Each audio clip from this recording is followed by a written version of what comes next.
Hello and welcome to the Bookcast Club, a podcast for people who love to chat books. I'm Jenny, coming to you from Norwich in the UK, and I'm joined today by the lovely Millie from @SaltOnSunshine on Instagram, who has been on the podcast before. Welcome, Millie.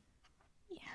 We're very excited. We've been very giddy about this episode. I can't believe we're actually doing it. If you asked me a year ago that we were going to record this episode, I would never ever have believed you.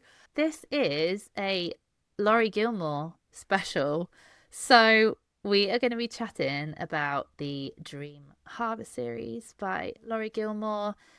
I think if you're in the bookish world, you won't have failed to not notice these books. So the first book was The Pumpkin Spice Cafe, and it was absolutely everywhere, all over the place. And I read it, I don't know, it must have been last year. And I remember I really should have listened to the episode back where I reported back on what I thought of it because I think it took me by surprise. And what's taken me more by surprise, I guess, is that I really quite enjoyed myself and have now basically read all of them bar one. And how many did we say she published? Is it 5 or 6? I think there's Millie's got them all in front of her. Well, I've got the 4 I've read. The Pumpkin Spice Cafe, the Christmas Tree Farm, the Cinnamon Bun Bookstore, and the Gingerbread Bakery. But there's also the Strawberry Patch Pancake House. The strawberry. Here it is. I've got the strawberry. Oh my God, this one, I really stumble over the name of it. The Strawberry Patch Pancake House. I mean, that is a mouthful. So yeah, between us, I think we've got most of them. Yeah, if you'd asked me a year ago whether I would be reading any more and recording a specific episode about it, I would never have believed you. But here we are today. That's what we're going to do. We're going to chat about, I guess, the rise in spicy romance in kind of mainstream reading, and we'll share some of our cozy spicy romance recommendations, or maybe some of our books that were on our TBR pile that we are planning to get to. Me and Millie are recording on video again, so if anybody did watch the episode that we put out on YouTube a few weeks ago, Millie has been brave enough to come on camera with me, which is really nice. I am going to try my best to remember that there is both audio and camera, and if we show anything on screen, I'm going to try and remember. Millie can shout at me, and I will do my best to try and audio describe everything that we're doing. But yes, if you want to watch us on YouTube, we will also be there, which is exciting. But we're going to pretend that we're not, because it is quite daunting when you think about it. So yeah, we're not. We're just having fun chatting about Laurie Gilmore. It's all good. So, shall we start with? I thought it'd be nice to start with sharing how we got into reading romance. So we've both chatted before we started recording that actually we are kind of dipping our toes back in and coming back into romance, having enjoyed it when we were younger. So for me, I read romance as a teenager. Probably the first books I really novels I remember reading, whether they were books that my mum read, I have no idea. But I remember reading books by a lady called Adele Parks. I don't know if you ever came across her books. Yeah. They always had women's legs on the cover, and with the heels.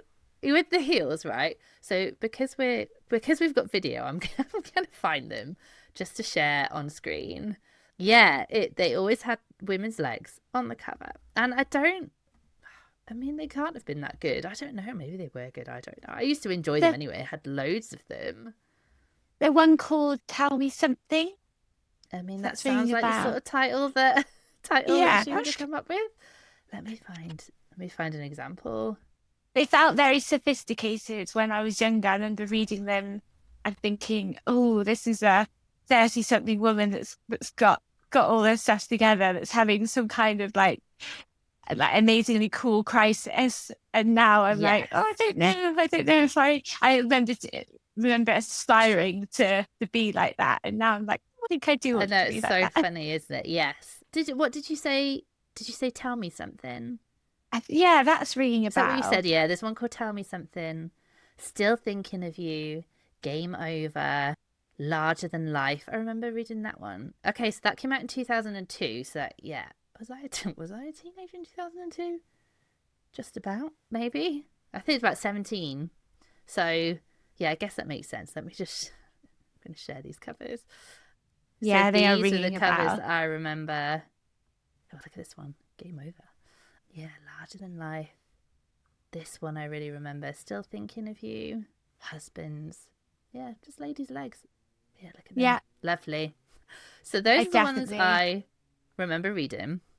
I remember Which, reading the Shopaholic books. Yeah, so I remember reading those. They must have been about the same time. So I feel like I was, yeah, that age where I was doing English literature at school, and I just wonder if I wanted, lighter, fluffy stuff to read at the same time.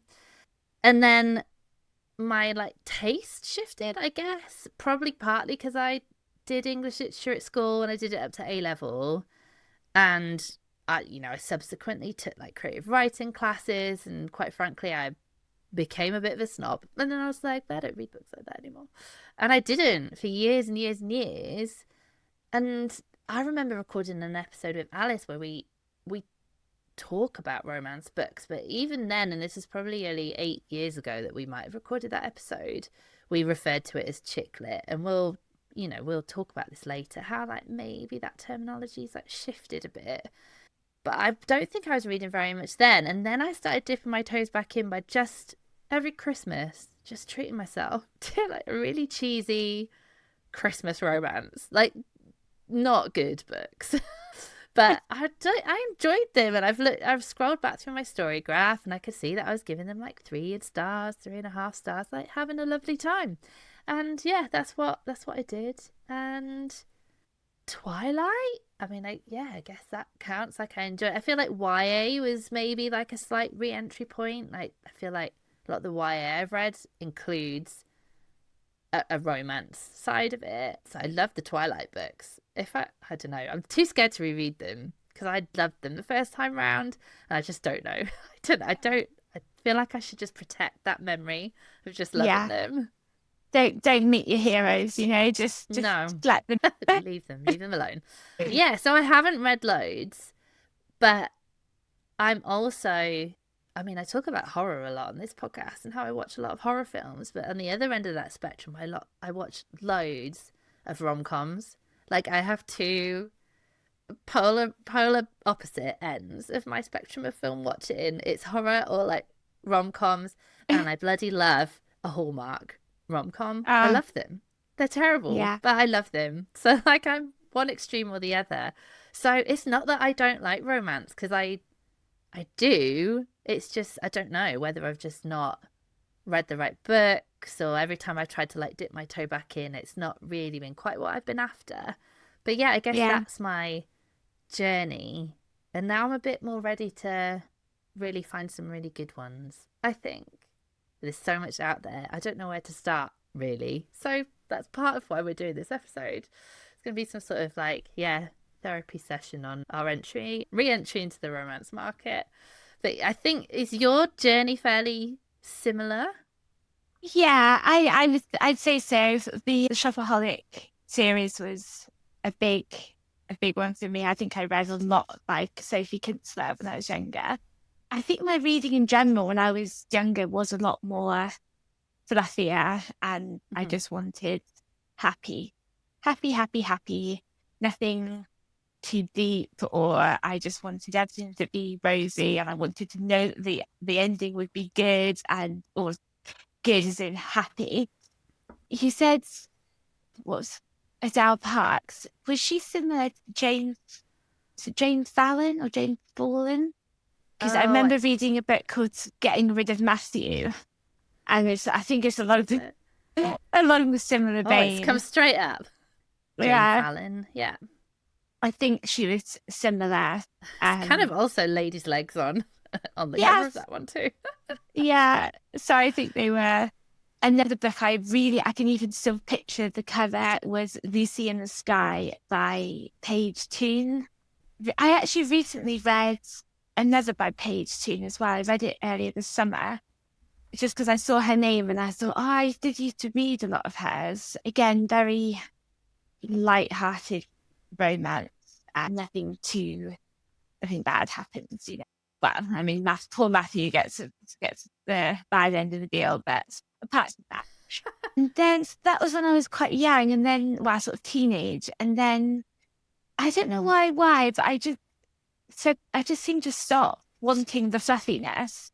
And I too took English language and literature at college, so I don't know if maybe that just makes you into a bit of a snob. I don't know about it all, but I don't know. Like, I think you just become more of a critic, and then I don't know. Maybe it's that self-awareness of like, oh, I'm not very well read here.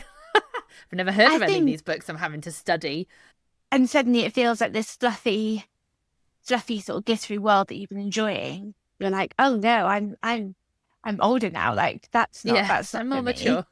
Yeah. Having said that, I then sort of delved into. Oh no, I also read Twilight. You mentioned Twilight, and that sort of got me sort of back in a bit. I was like, oh, hang on here. Like I was obsessed with the Twilight books. Absolutely loved them, and I think that opened me over my journey into going into fantasy and sort of fantasy. But it was still romance. It's called Holly Black. That's it. Tea by Holly Black. Yeah. It's like a sort of fairy fantasy sort of romance book, and I remember absolutely loving that, and that sort of got me again into the whole fantasy romance a bit more. But I still didn't ever come back to what I'd call sort of fluffy romance. It did sort of when I think I was in my sort of mid-20s, and I got a little bit obsessed with World War II romance books. So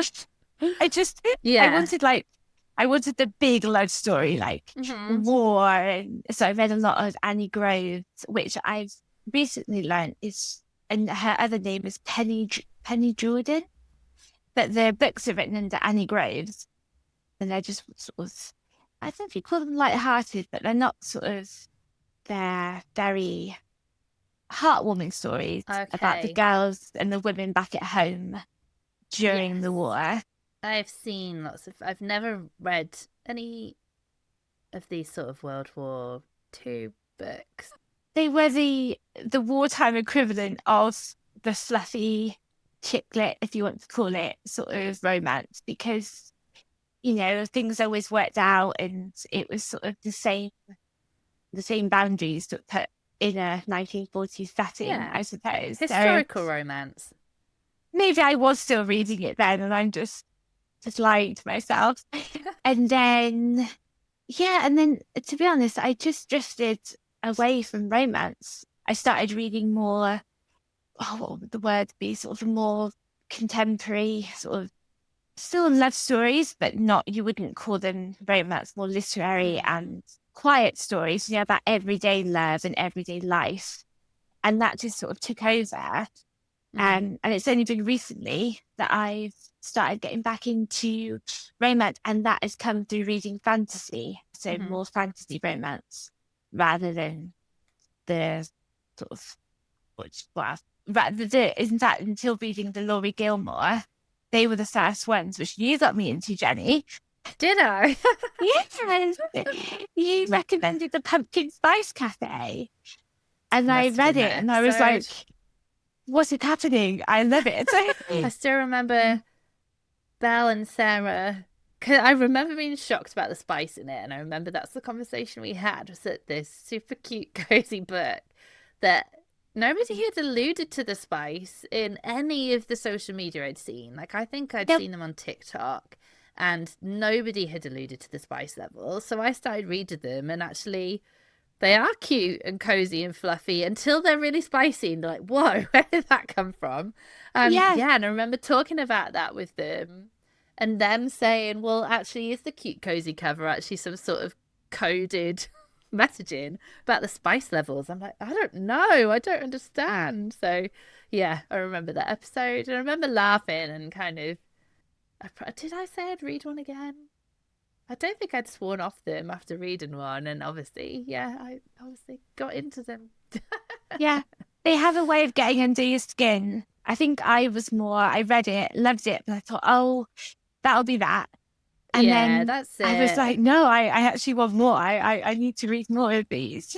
It's funny, isn't it? And now it is kind of like in between. I think I said this off air before we started recording.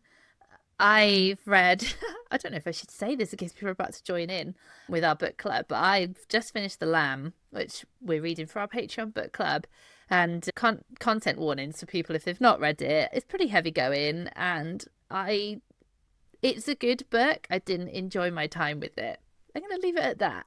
And I've just picked up It from the library, which I talked about, I think in our horror episode. Is on my TBR, and I was super excited.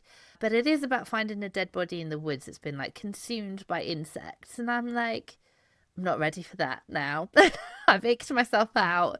And now, well, I was saying, I've just picked up the Strawberry Patch Pancake House. I'm like, I might read this one next. So I can see why people use them as like palate cleansers, and you know what you're gonna get. I don't know all the tropes of romance. I don't pretend to know them all. I know Grumpy Sunshine, Insta Love.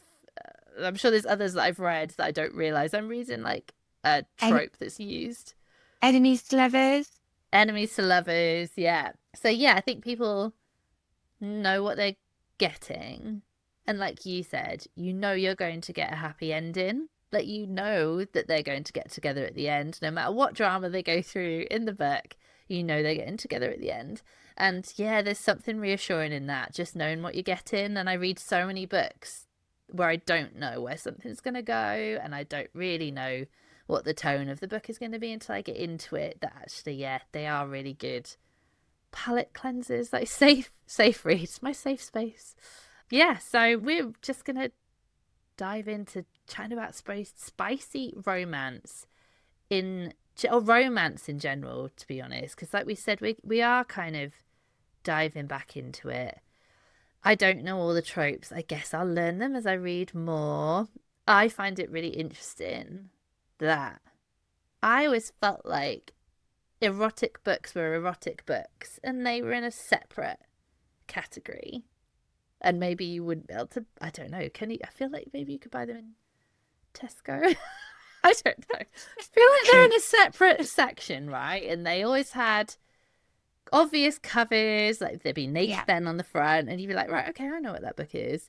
And now I feel like those lines have totally blurred and you don't really know what you're getting. I mean, yeah, I'm holding up the Strawberry Patch pumpkin house. My God, this we should hold up one of the other one. The Christmas Tree Farm is easier to say, right?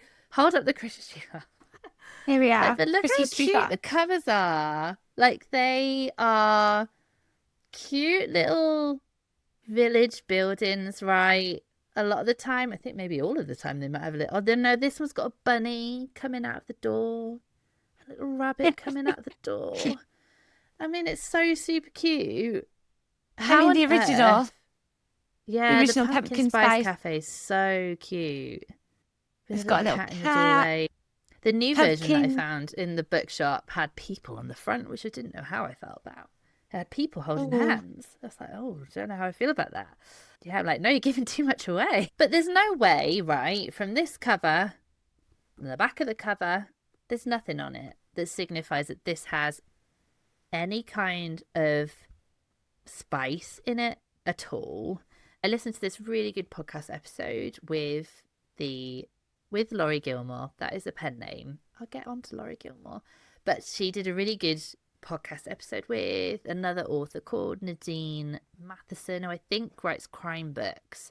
Her podcast is called The Conversation, and the episode she's actually called Melissa McTernan is the author's real name. So it's an episode with Melissa, and it's called fade to black and use your imagination in the gingerbread bakery. And it's a really, really good podcast episode. She talks about like spice in books and the normalization of that, and how the lines are blurring, and how you don't know if any book is safe. She was saying like she's had to apologize to people who've given it to their like elderly relatives to read, people who've given it to teenagers, like children to read. I don't know, we in a recent episode, Belle said she'd found it the Christmas tree farm in like the children's section and moved it for them. It was in like a op shop, a charity shop in Australia, and she'd like moved it for them because there's no way of knowing from the front cover or the back cover spice level. And Melissa McTernan says that this is new terminology to me as well. She writes open room or open door sex scenes, which is basically that you see everything because the door's open. Yeah, and there's no way of knowing that is what it is. And I've read reviews of these books that are like, oh, I'm not a prude, but I didn't like the sex in it. You know, it's hard to know if you're getting a spicy book when you pick one up. And we've experienced together, because we do some buddy reads together, like we picked a book up thinking it was going to be, and then there was nothing for like 3/4 of the book. I'm like, that's like, I don't think it's coming. So like, I do find it weird that there's no way of knowing. I saw, and I'm sure it's from a British influencer, but I saw this like video on a reel on TikTok, and it was a guy, and he had the Pumpkin Spice Cafe. He was really excited about reading it because it looked so cute, and his had a little chili pepper sticker on it that said, obviously, like spicy. And I'm like, that's really good. And I assumed it was like a standardized thing. Actually, if a book was going to be spicy, it had like a chili pepper rating on it, but it doesn't. There is no chili pepper scale. I think it was probably just a sticker that the bookshop had put on to mark a book as spicy. But I really liked that. I thought that was really clever. But I don't think there's any way of knowing that these books have spice in them. I don't think there's any. I'm now flicking through. There's no content warnings. There's nothing. So this is your warning that we are going to talk about spicy romance books, because the Dream Harbour series, these books are spicy. They are indeed. But do you not think, I mean, I do like the chili pepper rating. I think that could be good because it would be small and you wouldn't spoil anything. Just a little chili pepper. Yeah. But in saying that, I was thinking, like, because I admit I was surprised when I read the first one, the Pumpkin Spice Cafe. I was like, oh, this is coming out of nowhere. Where did that come from? But then I sort of sat with it and I thought, it's a romance book, and it's romance, you know, you don't have all of that lust in real life and, you know, go months and months and just have a kiss or something, you know, or be swooning on the sofa. You know, there's going to be sex and there's going to be heated moments. And so it makes it more relatable, I find. And should it be that shocking, really? If you pick it up a romance book and you know it's a cozy romance and you know that they're probably going to end up together, and you know that, then really should you not expect there being such a scene? Like, should expect it in our romance books. Yeah. But yeah, great, I do like the little chili pepper thing. I do think that's a good idea. I thought that was a nice idea, and I have seen, it was probably again on Instagram, like another reel with somebody had a book that had a chili pepper on, but I'm assuming it's a sticker like that the bookshop has put on, which I do quite like. I do think that's quite nice, because sometimes I actually do just like a cozy romance book that doesn't have sex in it. Like, I'm okay with that too. Like, just the really vanilla cutesy romance. Like, I'm all right with that as well. Yeah, but I do find it interesting that this blur has happened very organically. It's just happened, and now we're in this phase of romance kind of. Yeah, I don't know whether there's now an expectation that there should be. I mean, we were expecting it when it was a book called Back in the Saddle. I shared it on Instagram. It has the most amazing cover.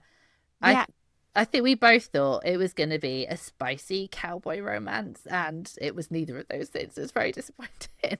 Yeah. But yeah, there's just no way of knowing. And actually, we both DNF'd it. We were that disappointed. Yeah. So I mean, either way, I feel like you should know what you're getting. yes, I would agree with that, because I feel like, well, to give us credit, we didn't just DNF it because there was no sex.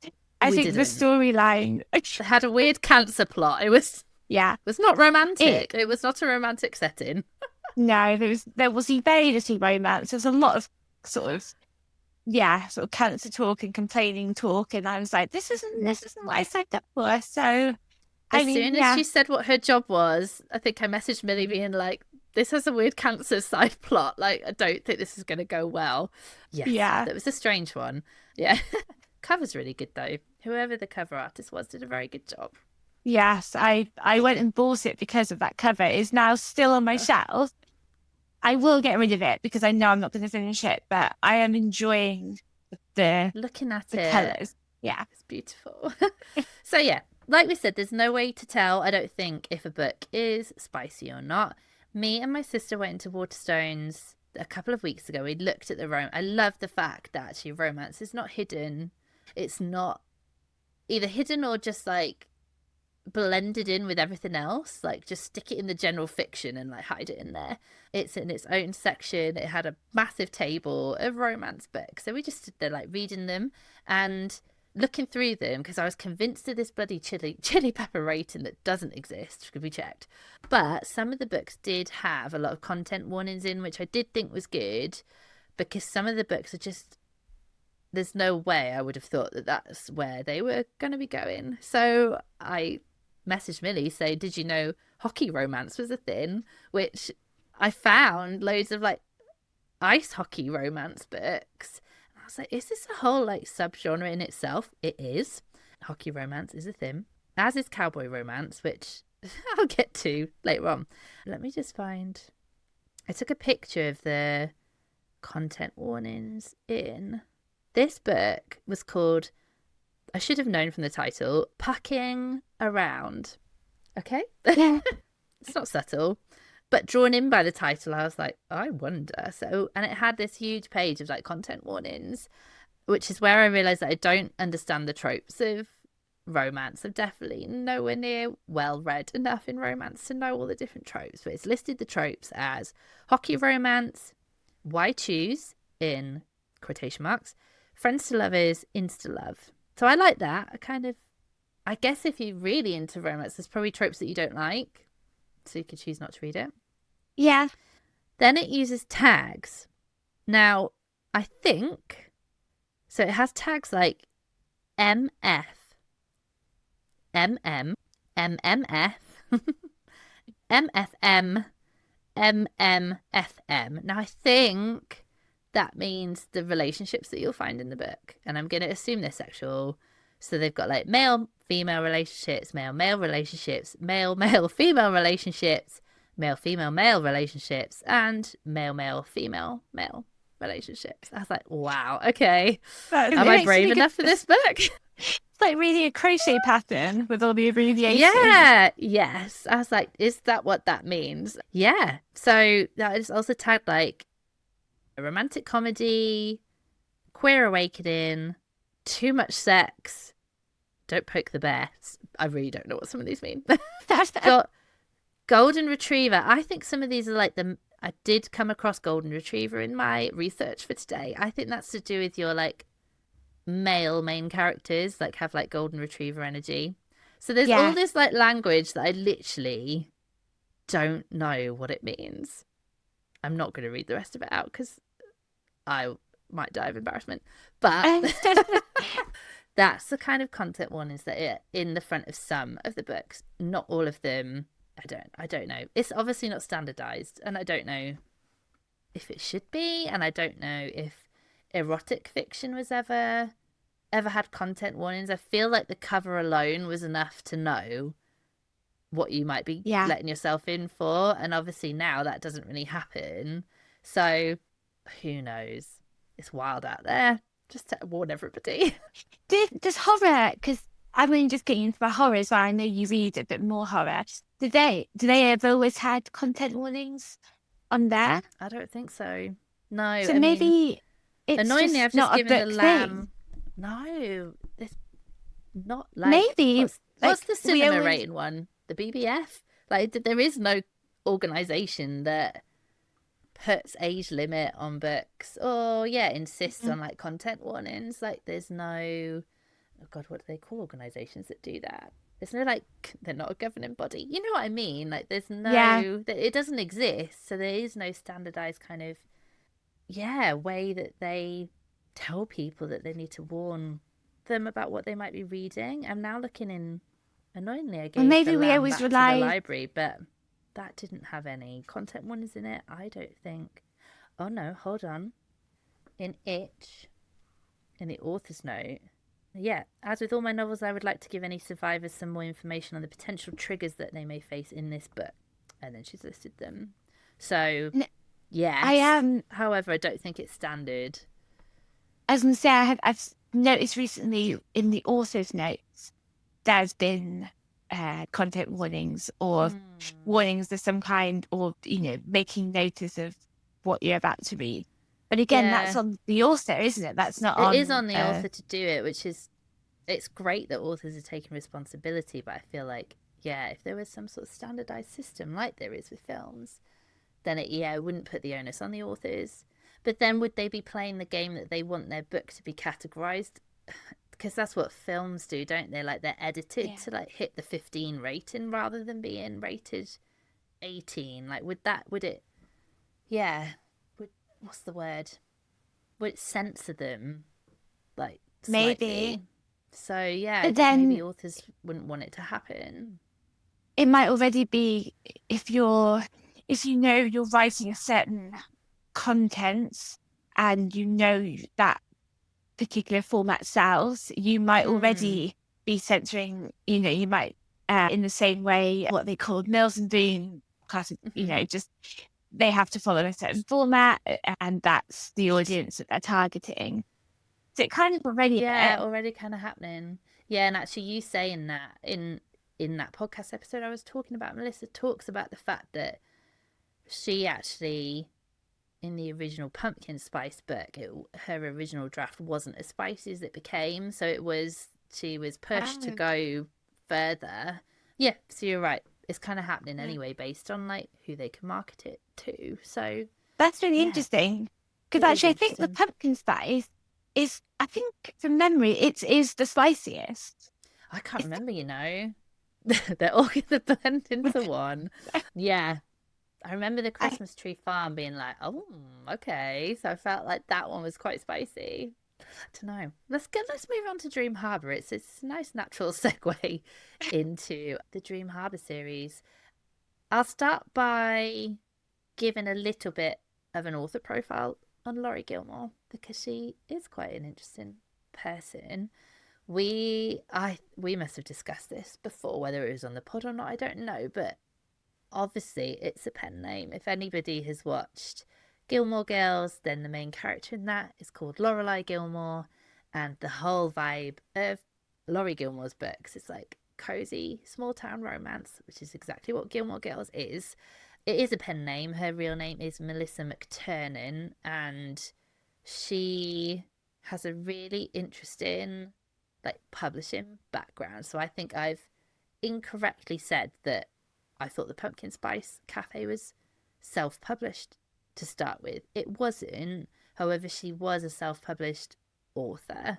So she was a stay-at-home mum who started writing, and she self-published some of her work, and I think she put out some novellas or something with like small presses. But interestingly, her breakthrough came when HarperCollins did like an open call for submissions, and you didn't have to have an agent. So she had a couple of books. So like one book that she submitted, and it was Little Red Riding Hood retelling that HarperCollins picked up. It's published, you can read it. It's published under Melissa McTernan. It's called A Curse of Blood and Wolves. It's on my TBR, so I want to read it. So it's a romantic novel. That's what she was writing. the bit I found really interesting is that her editor suggested that she wrote cozy autumnal, Gilmore Girl style small town series, like that she started it, and would she write it? She's like, yeah, okay then, and that is how Dream Harbour was born. Yeah, like it's one of those amazing like self-publishing to like being a published author stories. The episode is really really good, and I'll make sure that I link it in the show notes. She's so sweet and so lovely. So to know the kind of scenes that she writes is really interesting. And she talks about it a lot and how she didn't always write spicy stuff. Like the people that used to read her books before they were published or whatever were like her husband and her father, and now they're not allowed to read them anymore. So like she hasn't always written spicy stuff. But yeah, the Pumpkin Spice Cafe became this TikTok viral social media sensation. Yeah. But that happened in the UK first. So like we loved it and lapped it up. I don't know whether that's because of our obsession with Gilmore Girls. I feel like the UK totally rewound. It was like, actually, Gilmore Girls is amazing, and we're all totally obsessed with it. Yeah, so she said it blew up in the UK first, and so she felt quite removed from that for quite a long time, but then it did eventually ripple out into the US. So yeah, That's she's just got this crazy success story. Do you remember how you first... Oh, you said that you heard it from me about the book. Well, I'd seen the cover. Yeah, it's interesting you said it it on social media. Yeah, and it was the cover that drew me in. And it's interesting you say that PSS that because it looks so. What I think of is like small town America. The cover was just it really drew me in. And then when you said that you'd read it or you're gonna read it, that's then when I thought, oh, I'm gonna give it a go. Yeah, but it just I think. Maybe you're right. I haven't watched the Gilmore Girls, but obviously I think I'm the only person that hasn't. Everyone loves it, and it's just I've even got Sarah watching it. Like, I need to get around to it. But yeah, I think it's maybe the fact that it does look so quintessentially American, small town America, cozy, that we sort of jumped on that and really went for it. But then it's just interesting. I would have thought it'd have been a hit in America first. But Millie's gonna introduce us to Dream Harbour if people aren't familiar, have not gone to the Pumpkin Spice Cafe yet.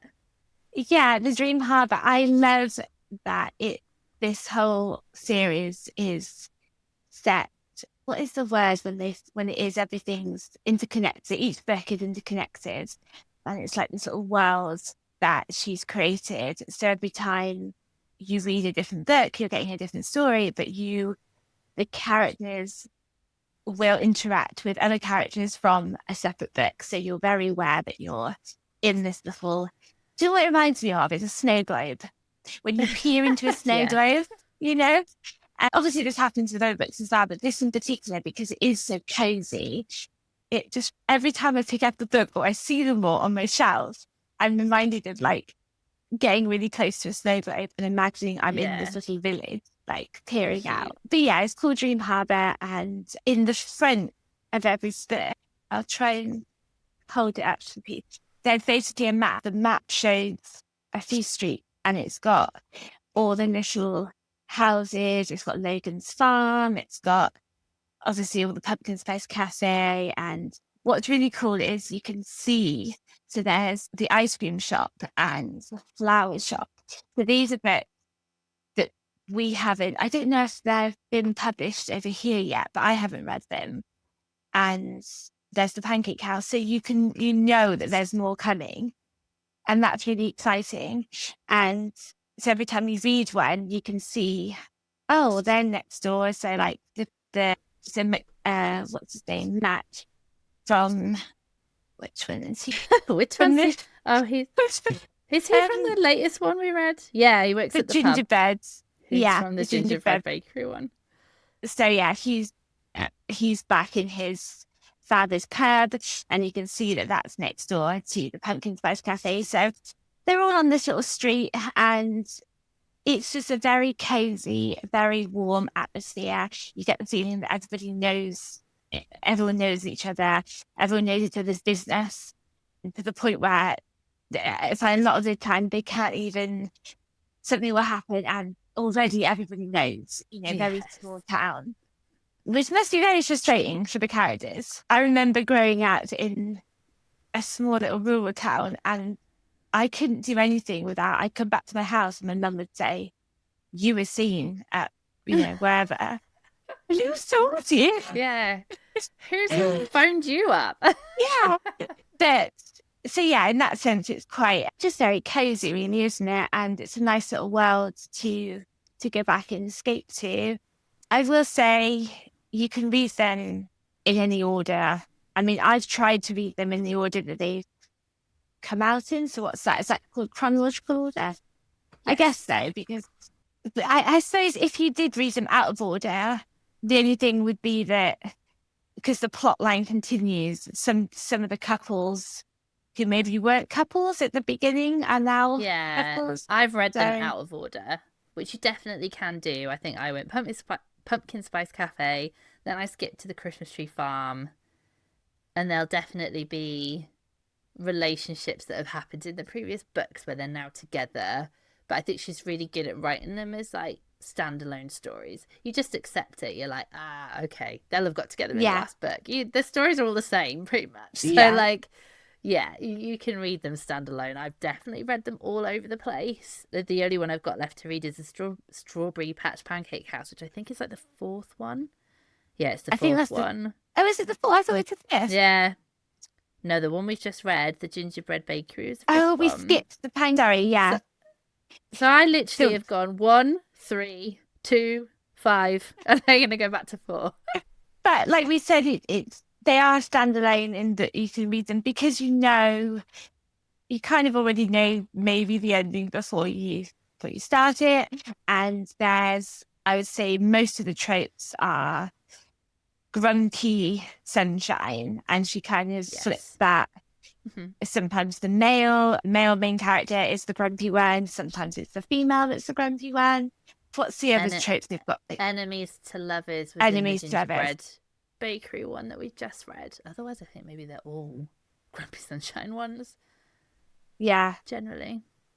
Yeah, definitely. Because I remember the Pumpkin Spice and the Christmas Tree Farm. They were definitely grumpy sunshine, but they just switched from the male female. Yeah.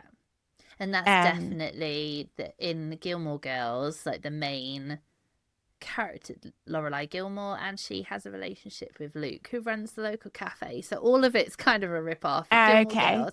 And he is definitely that like grumpy sunshine character. Yeah. I remember you mentioned Golden Retriever, and I feel like, what was his name? Is it Noah? Yeah. Noah in the cinnamon bun. The one with the boat. Yes, Noah's got the boat. He's a fisherman, and his energy is incredible. Yeah. But I did like that one, actually. I did find Hazel a little one-dimensional. Yeah. So maybe but then I don't think a lot of the characters are that deep. They're not very deep. And also, I remember with that one, which is the Cinnamon Bun bookstore, it's also way shorter than the others. Like on my Kindle, it was so short. Hard to know with print copy, isn't it? Because I feel like they altered the font margins bigger and they made the font smaller. Yeah, it was really short on the ebook version that I had, so it just felt like it had been pumped out a bit quicker than. And they were probably riding on the success of the Pumpkin Spice Cafe, I feel. Although I do feel like she does 2 a year. But then I really enjoyed the one we just read, which is her newest one, the Gingerbread Bakery. I loved that one. And I don't know that she did have more time to write it. I don't know. Maybe she's just honed her craft a bit. Pumpkin Spice Cafe, she obviously would have had a lot of time to do. And then she's obviously had to publish them quite quickly. But she's obviously really good at it, because I really like the newest one. I really enjoyed it. I still think my favourite is the Pumpkin Spice Cafe.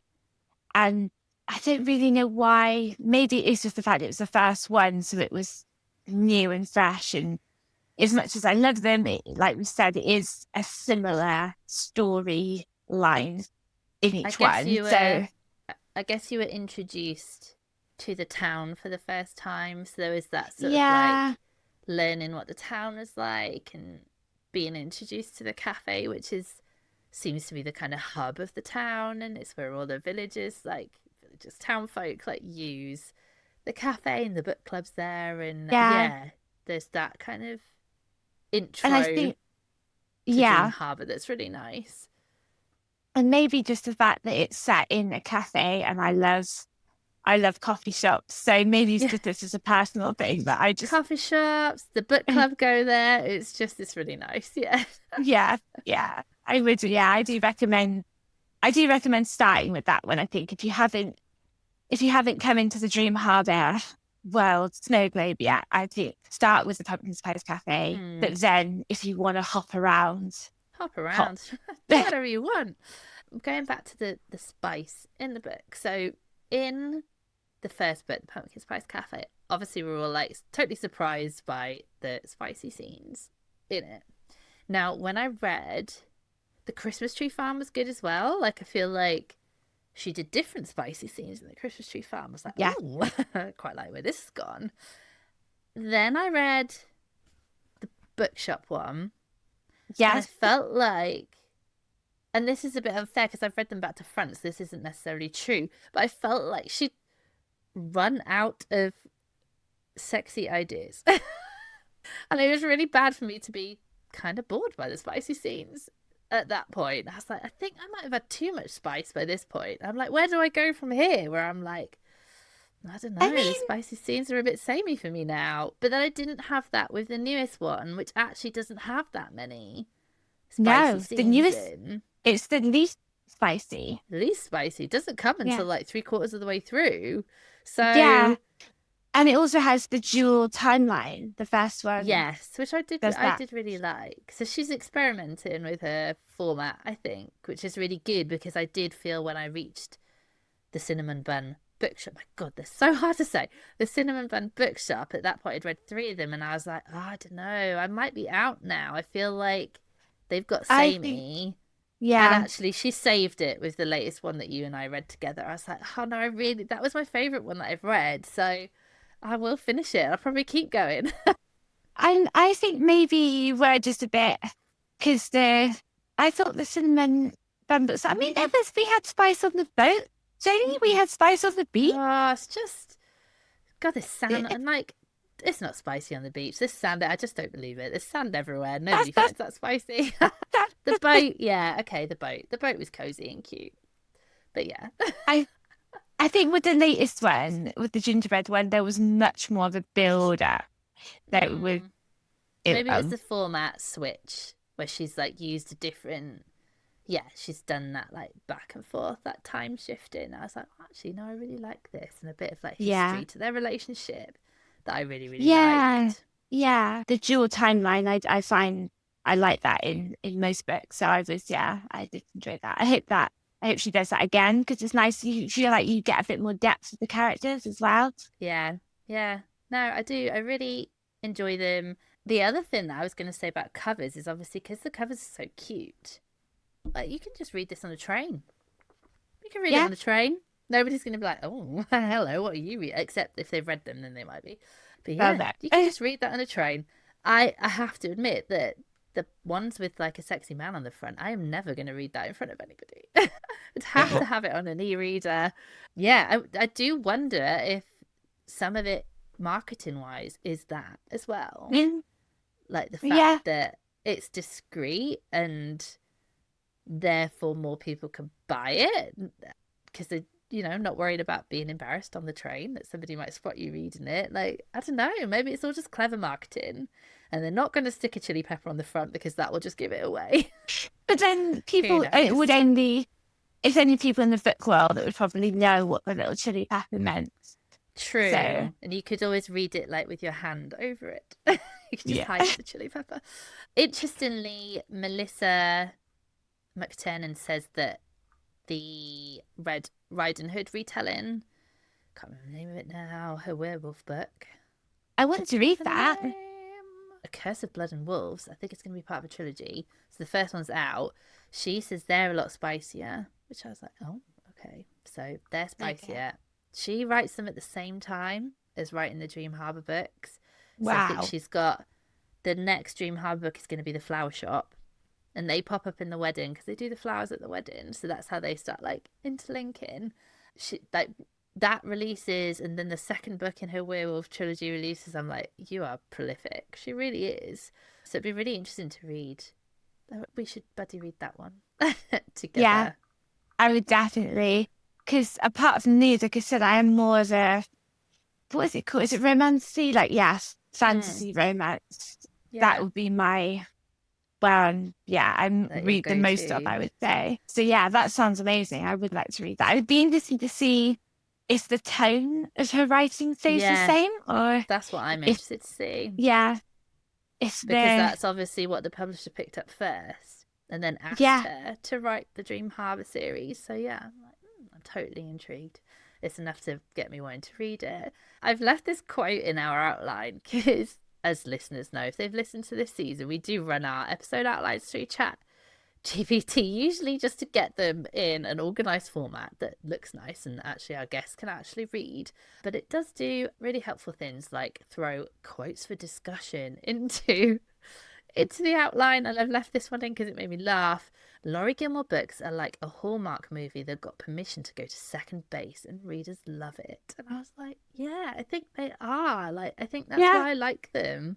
They are Hallmark movies just with spicy sex scenes in. And yeah. yeah, I think that's a really good description, actually. well done, AI. So we're going to quickly move on to some recommendations. Probably not going to go into loads of detail about these. I think, like we've said, we're literally only just dipping our toes in. And by dipping my toes in, I mean I really haven't read that many, except the Dream Harbour series, which obviously I've nearly read all of them. I've read some of Emily Henry's books, and her books are fairly spicy. I don't remember them being as spicy, but maybe they are. I can't quite remember. I've read Book Lovers, which I did enjoy.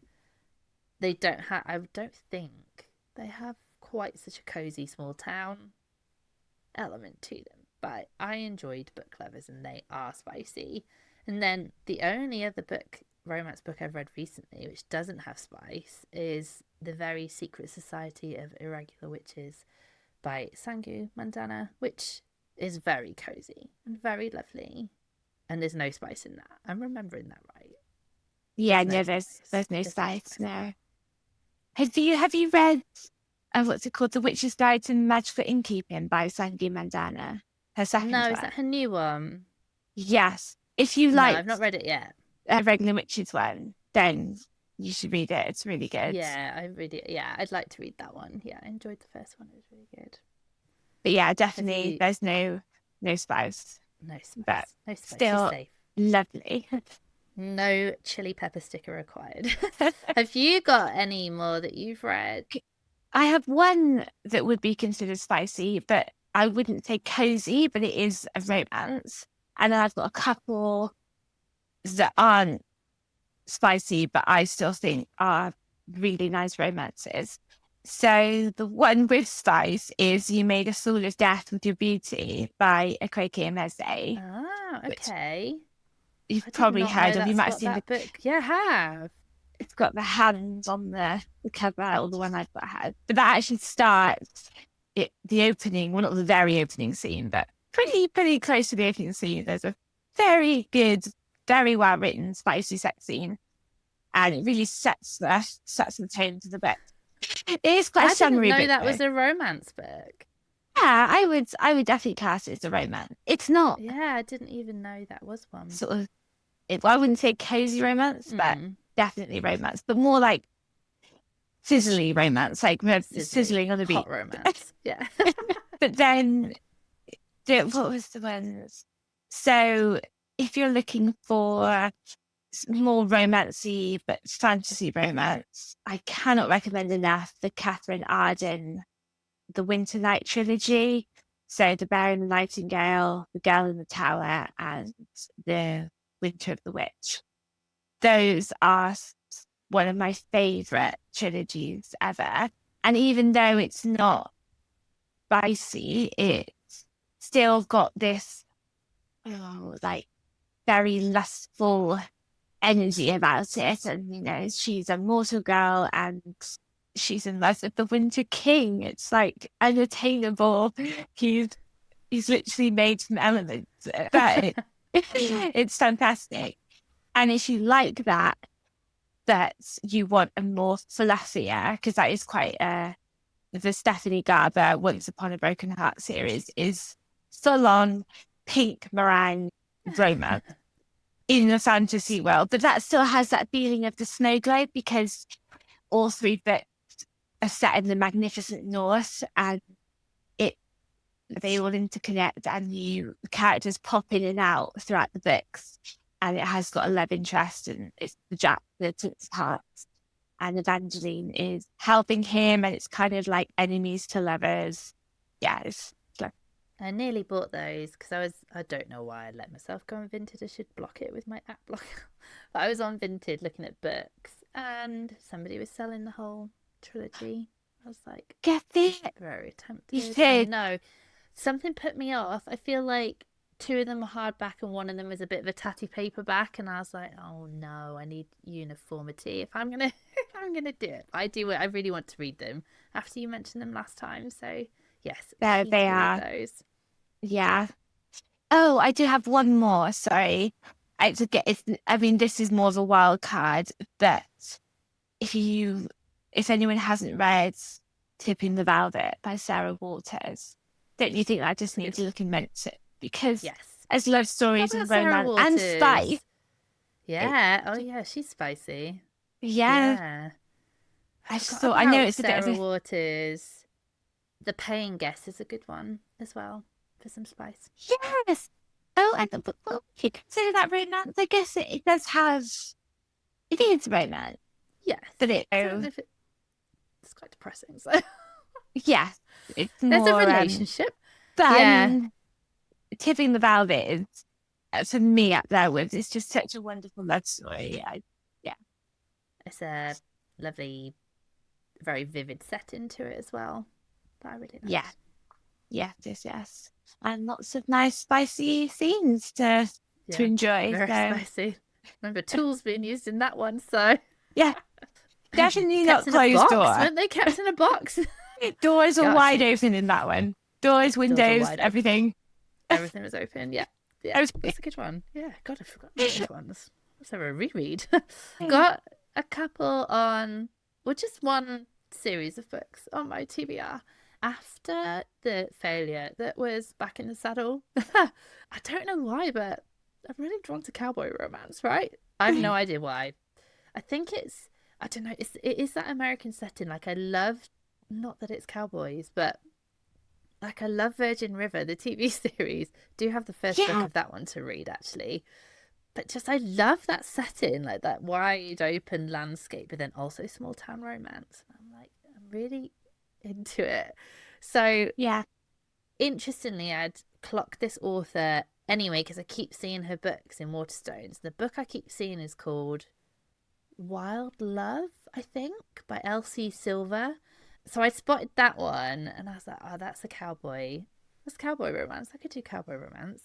And then I Googled it to check that was the first book in the series, and a big old Reddit thread came up where people were like, it's not the best of her books to start with. You should start with the Chestnut Springs series, which I believe starts with a book called Flawless. So that is the series they recommend you start with. Flawless by Elsie Silver. And then interestingly, in that podcast episode with Laurie Gilmore, with Melissa, she says she brought Elsie Silver up and she was like, if you like spicy, you should really try Elsie Silver's books, suggesting they were more spicy than hers. So I was like, oh, okay.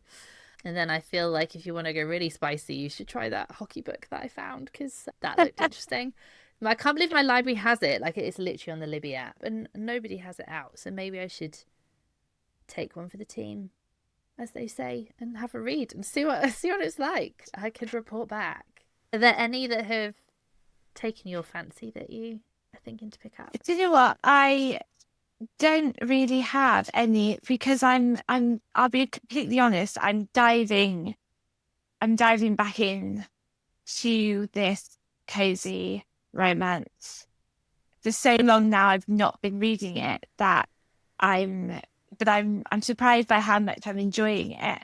Yeah, it's hard to I know where think to start though, isn't it? it is because I don't know about you, but when I sometimes, sometimes you hear a book you want to read and then you go and buy it and read it. But sometimes I just go into the bookshop and I'm just having a browse. And for some reason, the romance, especially this particular genre we're talking about, some more fluffier, maybe cozier romances, there's so many. I just get quite overwhelmed and I don't know. I feel like the covers don't always do a book justice, and I'll see a cover and I No. think, oh, that doesn't look very good, and I don't want to buy it because I think, oh, it's going to be rubbish. Yeah. So I just veer back into the fantasy, Yeah. and that's where I stay. And there is that cynic in me that kind of thinks, I know that the market has boomed here. So the cynic in me is like, I don't think all of these are going to be as good as each other. Like, I can't think the quality control is great. And I keep harping on about this podcast episode. You have to watch it. It's really, really good. But Melissa talks about the fact that she doesn't say this. Nadine Matheson says, you were the first. What do you think of all the kind of copycat books that came out afterwards? I sent a screenshot of one to you the other day, but it made me laugh because it was so similar. It's really similar. Love and Lattes at Pumpkin Hollow. And so she's so humble and so lovely about it. I just think she's in awe of her success. So she's like, I'm flattered by the fact that I've kind of created this momentum in this genre. And, she isn't bothered that there's a load of copycat books. Like, I mean, she's so successful. She'll be a must-buy author for a lot of people. So she's not worried about it. Let's put it that way. But she was saying, like, even the covers, like, she's seen books and thought, is that mine? Or somebody sent her a picture. Or obviously she'll get people on social media, like, send her pictures of covers that look so similar. And she really just lets it wash over her, the fact that there are these really close copycat books, but it does make it really hard to know therefore what is good. And like you say, books are so expensive, it's not like you can just take a we did with that. Well, it didn't pay off, did it, with that cowboy book we tried? Like, there was no cowboys. He might have been near a horse like once. Yeah And true. we went by the cover, it was beautiful, and it was the wrong move. And that's thin with so much out there, you just end up not starting because it is overwhelming. It is. And I do try to go by recommendations from people as well, but sometimes, I don't know if you're like this, but I don't always want to read about a couple or a romance story when they're in their late teens or early 20s. I'm in my mid 30s, so I want to read about romances that are happening then, and I think a lot of them are for a slightly younger audience. And I don't mind the occasional one, but it has to be good. Yeah. I don't just want to keep reading, with characters that are only 21 because I'm like, older. Like, I tend to go older than me, like menopausal women, like women in their 50s, like late 50s. Like, I tend to very much not be able to relate to the romances written in the 20s, although I don't know, there's an innocence that's quite nice at that age as well. So I did read one recently, but I definitely veer towards older relationships. Oh yeah, much more now. The one I read, it's called Playing the Witch Card by Dell'Antonia. Dell'Antonia. I'll hold it out there. This one is really good, and it made me think of it then because we were talking about characters that are just that little bit older, and the main character here is a mum. I think she is in her mid-30s, and so the romance, she goes back. Is again, actually, I should have mentioned from the small town set. It is Halloween. It's set over Halloween. It's got witchy elements, so it's a bit of fantasy. That she, in the process of getting a divorce, she's got a teenage daughter, and they moved back to the town where the mother's grown up, into her grandmother's cafe. And she baked cookies. Oh, that sounds really And then, good. but then the love interest is the guy, her childhood, her teenage sweetheart, and he comes back on the scene. So playing the Yeah, I've witchcraft. not heard of that one. I'm gonna have to add that to my TBR now. There's another book Right. going on. We have been recorded for ages. I did think this might happen because I thought we might. I know we've been chatting a lot. Yeah. Thanks, Millie, ever so much for joining me. You're like my go-to cozy romance person now, so I'm sure you'll be back on the podcast at some future point and we can report back on how our romance reading is going. Can you remind us of where people can find you? I'm no, I'm not. I'm at Salt and Sunshine on Instagram. I just post about books and food and my cat usually. So Oh, your Instagram's beautiful. I'm sure people can tell from the backdrop of your home that your Instagram is really, really lovely. But the yeah, books thank of the you. staff. Beautiful. Yeah, exactly. Very on brand. Yes, thanks, Millie, for coming on. If you enjoyed the episode, then please do leave us a comment or rate and review us on the various podcast apps. That would be really great. You can get in touch with us by email with the bookcastclub@outlook.com. We're on Instagram, and I have re-downloaded TikTok, so we're there again. We are at Bookcast Club. You can sign up to our newsletter, which I will link in the show notes, and we do have a Patreon, which you can join for as little as £2 a month and get access to bonus episodes, book club, personal recommendation, and loads more. But yeah, thank you for listening, and we'll be back next week.